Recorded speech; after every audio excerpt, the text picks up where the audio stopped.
வணக்கம்.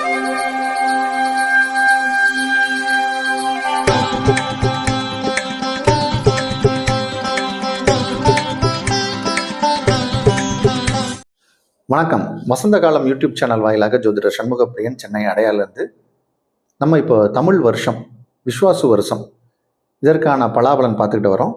கடகராசிக்காரர்களுக்கு எப்படி இருக்கும் இந்த ஆண்டு, அதுதான் இப்போ நம்ம பார்க்க போகிறோம். ஏப்ரல் 14, 2025 முதல் 13 ஏப்ரல் 2026.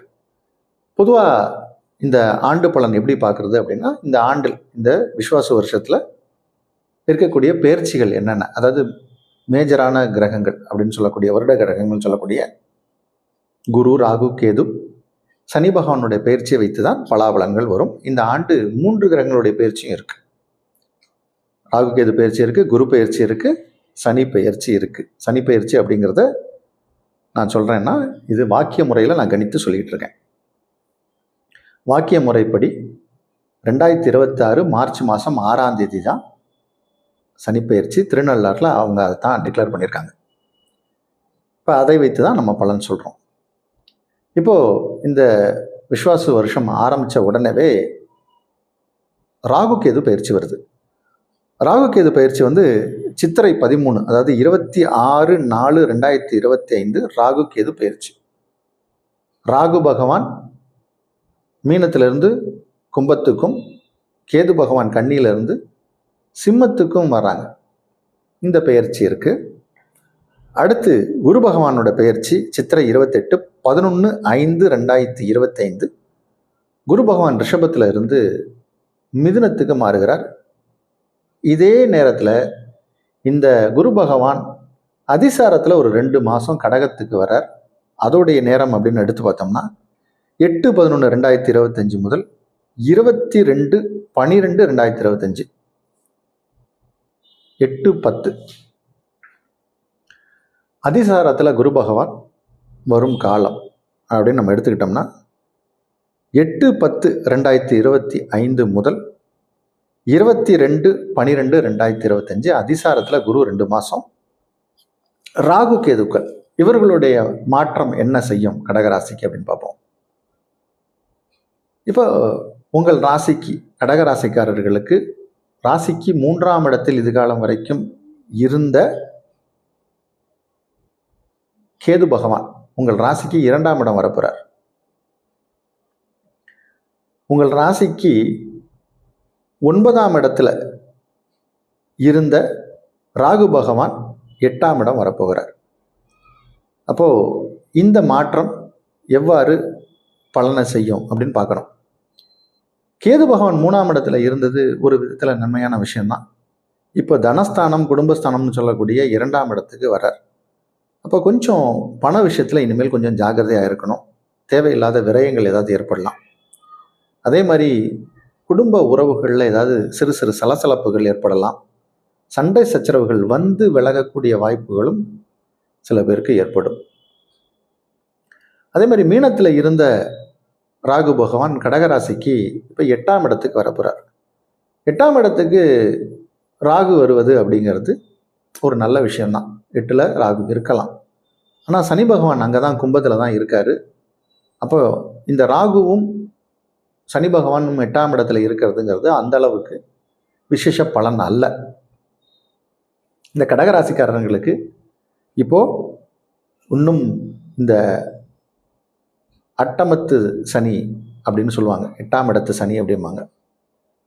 இந்த பிரச்சனைகள் இன்னும் உங்களுக்கு ஓயலை. ஆனால் 8 கூடவன் 8ஆம் இடத்துலேயே ஆட்சியாக இருப்பதால் பல பேருக்கு பெருசளவில் பாதிப்பு ஏற்படுத்தலை அப்படிங்கிறது தான் நிஜமான உண்மை. அப்போ இந்த 8ஆம் இடத்தில் இருக்கக்கூடிய சனியோட ராகு சேரும்போது நீங்கள் காலபைரவரை தொடர்ந்து வழிபடுங்க. அதுதான் ஒரு பரிகாரம். கேது பகவான் 2ஆம் இடத்திற்கு வர்றதுனால கொஞ்சம் தன விரயங்கள் ஏற்படும். கொஞ்சம் செலவை கட்டுப்படுத்தணும், யோசித்து செலவு பண்ணணும். சரி, அடுத்து குரு பகவானுடைய பெயர்ச்சி. இந்த குரு பகவான் அப்படிங்கிற கிரகம் ரிஷபத்தில் இருந்து மிதுனத்துக்கு வரார். இந்த மிதுனம் அப்படிங்கிறது வந்து கடகராசிக்கு 12ஆம் இடம். அப்போ குரு 12ஆம் இடம் வராரு. இது செலவை கொடுக்குமா, விரயத்தை கொடுக்குமா அப்படின்னு நினச்சோம்னா, பொதுவாக குரு 12ஆம் இடம் வரும்போது தான் சுப விரயங்கள் நிறைய ஏற்படும்.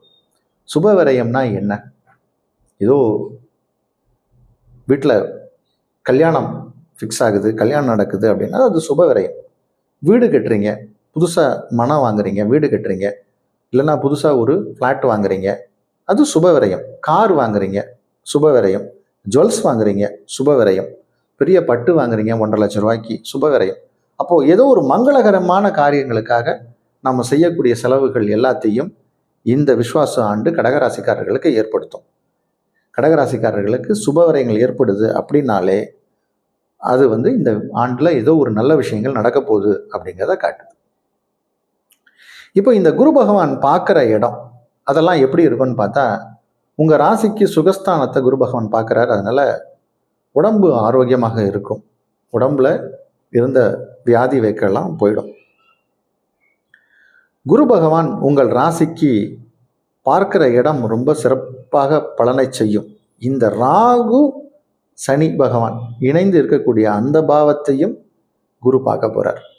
அப்போ அதனால கஷ்டங்கள் பெருசாக வராது அப்படிங்கிற ஒரு நம்பிக்கைக்கு நம்ம வந்துடலாம். குரு பகவான் அதிசார கதியில் 2 மாதம் உங்கள் ராசிக்குள்ளே வரப்போகிறார். இந்த காலகட்டம் ரொம்ப அமோகமாக இருக்கும். அந்த 2 மாதம் உங்களுக்கு ஜாக்பாட் அடிக்க போகுது. திடீர் அதிர்ஷ்டம், குபீர் அதிர்ஷ்டம் நடக்க போகுது. 8/10/2025 இருந்து 22/12/2025 இந்த காலகட்டம் உங்களுக்கு ரொம்ப சூப்பராக இருக்க போகுது. எதிர்பாராத சில நல்ல விஷயங்கள்லாம் நடக்கும். அது உங்கள் ஆஃபீஸில் ப்ரொமோஷனாக இருக்கலாம், இல்லை திருமணம் ஆகாதவர்களுக்கு திருமணமாக நடக்கலாம். ஏன்னா குறிப்பாக இந்த காலகட்டம் தான் திருமணத்திற்கான அருமையான நேரம். இந்த ஐப்பசி கார்த்திகை நேரத்தில் தான் இந்த குரு உச்சமாகிறார். அந்த நேரத்தில் அதனால் நிறைய திருமணம் ஆகாதவர்களுக்கு 12 ராசிக்காரர்களுக்கும் இது பொதுவான ஒரு விஷயமாக இருக்கும். திருமணம் நடக்க போகுது. இந்த அதிசாரத்தில் குரு வர்ற இந்த காலகட்டம் திருமணம் ஆகாதவர்களுக்கு திருமணமாக போகுது. அதற்கான ஒரு நேரம். அதில் குறிப்பாக கடகராசிக்காரர்கள் கொஞ்சம் 30 வயசை தாண்டினவங்களாக இருந்தால் கூட திருமணம் நடக்கும். ஏற்கனவே 12ஆம் இடத்துல இருக்கும்போது சுப விரயங்கள்னு சொல்கிறோம். அந்த விஷயத்தை இது நல்லா செஞ்சு கொடுக்கும். அந்த அதிசாரத்தில் அந்த விஷயத்தை ஏற்படுத்தி கொடுத்து அந்த செலவுகளை ஏற்படுத்தும். அதனால் குரு பகவானால் உங்களுக்கு நன்மை. அடுத்து சனிப்பெயர்ச்சி. சனிப்பெயர்ச்சி மார்ச் மாதம் 6ஆம் தேதி 2026. 8ஆம் இடத்துல இருக்கக்கூடிய சனி அளவில்லா துன்பத்தை கொடுத்துருப்பார் அப்படின்னு நம்ம பொதுவாக எல்லா ஜோஷியரும் சொல்லுவாங்க. ஆனால் அவர் ஆட்சி பெற்ற நிலையில் இருந்தால் சற்று கம்மியாக தான் கொடுத்தார். இருந்தாலும் இந்த கடகம் சிம்ம ராசிக்காரர்களுக்கு சனி பகவான் கொஞ்சம் சிரமத்தை தான் உண்டு பண்ணுவார்.